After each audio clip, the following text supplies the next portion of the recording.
Mga Sugbuanong supporters nila ni kanhi Presidente Rodrigo Duterte o Vice-President Sara Duterte nagmotorkada palibot sa Cebu City, Talisay City ug Mandaue City kagahapon sa buntag aron ipalanog ang ilang panawagan sa pagsupak sa pagpa-impeach kang Vice-President Sara Duterte.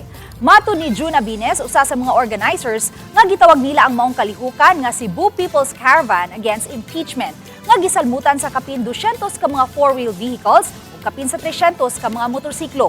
Iyang gitataw nga way mga politiko nga nagpaluyo sa maong kalihukan apan voluntaryo kining gibuhat sa mga supporters sa mga Duterte aron ipanawagan ngadto sa kasamtangang administrasyon nga hatagan og pagtagad ang naghitak nga mga krimen tungod sa illegal nga drogas ug ang pagsaka sa presyo sa mga palaliton. Inay-unahon ang paglihok sa impeachment sa Vice-Presidente.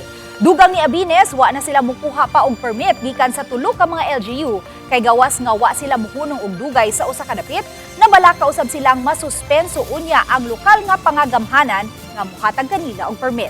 May mga PNP personnel ug mga traffic enforcers hinuon nga nag-obserbar sa ilang kalihukan nga malinaw ra usab nga natapos pagka alas 12 sa udto.